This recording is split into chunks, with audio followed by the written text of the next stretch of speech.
Hey, Steve. Good to see you. How's it going? Good. How are you doing, Tim? I'm doing great.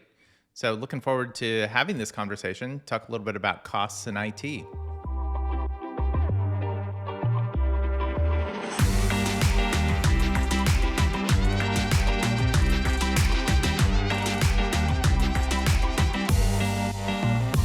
I think one of the steps that we need to consider is that it's not just about cutting costs, it's about considering value. So, what are you getting for that cost, and where's the right place to do those cost cuts? Make sure that you're not cutting innovation as part of that, but rather find ways to shift the spend from other areas that might be providing less value for you. What do you think? Yeah, I agree completely. My even geekier alter ego ROI dude in my book starts off with saying the purpose of IT is not to cut the cost of IT.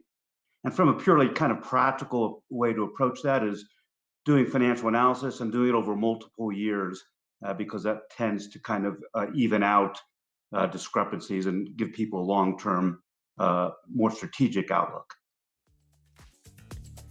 Finding ways to drive business transformation and digital transformation is a hot topic. But I think one of the pieces here that I would shy away from is the concept of digital transformation without first understanding how you're transforming your business. Just transforming technology itself doesn't provide a whole lot of value to the company without that context. And so I think it's incredibly important to start with a business transformation conversation and use it as your signpost before you start talking about how you're going to transform your IT estate. Yeah, I agree completely. I think you know Wendy Pfeiffer, right, from Nutanix, CIO. Absolutely. Yeah, she says two things I think that are relevant. One, she says, relax about the technology, focus on the business. The other is that she says it's tough to be innovative when 70% of your budget is going to keep the lights on and 70% of your time. So that would be my one of the kind of practical tip is move away from hardware-based, sand-based legacy IT infrastructure, move to software-defined cloud, whether that's on-prem or public or both. So then you have the bandwidth and you have the time and you have the money to innovate, to get into digital transformation. I would say that they're both important and incredibly more important as we go through time. The topic of shadow IT often comes up and it's seen as a negative. But if it's shadow IT and it's being used as a source of innovation, that's not negative. I mean, let's face it, IT can't do it all. And we've got to be able to bring in other parts of our organization to help drive that conversation and that direction. Now, some might argue that, well, if it's transparent and you know about it, then it's probably not shadow IT, but rather just an extension of what IT does, but out of another department. And I think that's perfectly okay. It just depends on your context of whether you're trying to go with a command and control methodology in terms of how you manage IT, which I don't think is supportive nor functional as we go through time, or one that's more collaborative. And I would definitely support the latter. Yeah, and I agree completely on a kind of an idealistic front. I don't know how many, at least the enterprises that we work with typically are kind of at that state today. The command and control model is really something that resonates more with me personally.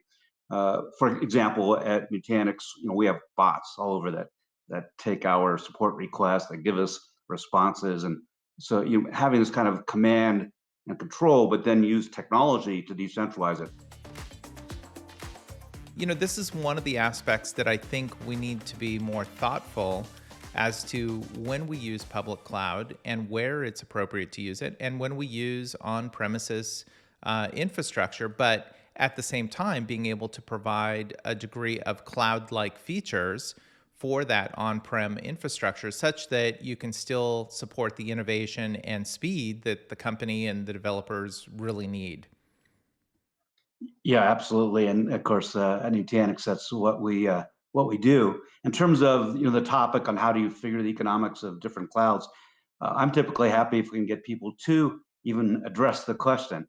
I just heard about a CIO last week who mission is to consolidate his 14 data centers around the world all to public cloud within 5 years. Well, my first question would be, have you done a financial analysis to show the CFO just how much this is going to cost the company. And the second one would be why 5 years? Where did that come from? Why not 1 year? Why not 10 years? As long as you're going to be throwing out dates. And then the last one would be, do you really think it's possible to move all your data centers, everything into public cloud for an enterprise of that size? I think it's extremely unlikely. And even if you could do it, it'd be back to the kind of the premise, it'd be so expensive. So do the math. The answer is all three of those. I think as we've seen over the last year, it's really thrown all of our companies into a real question around what does the future look like and how is that going to evolve? And so for some of you, it might mean you have to conserve cash. You have to find ways to cut costs. And that might be temporary, that might be more long term.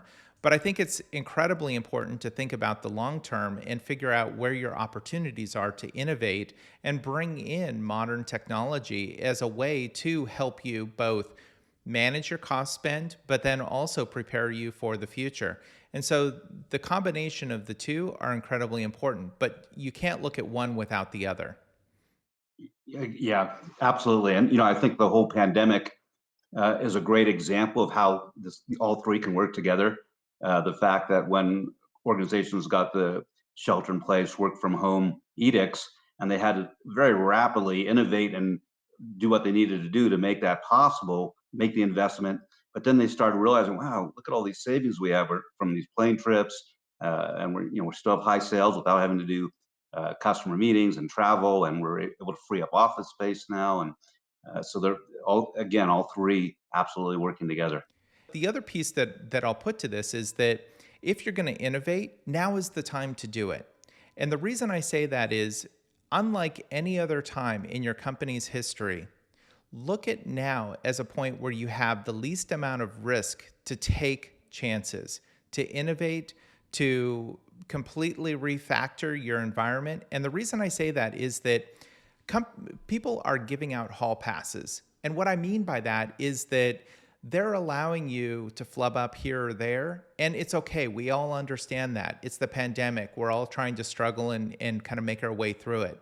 If you wait a year from now and try and put that new technology in place, guess what? Your customers have returned, they're expecting top-notch service, and they are not going to be tolerant of the flub-ups. And so I would say that if you're going to make a significant change, now is the time to do it.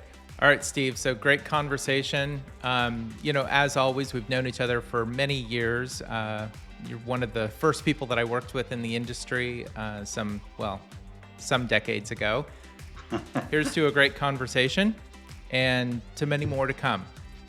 Yeah, always a pleasure to work with you, Tim.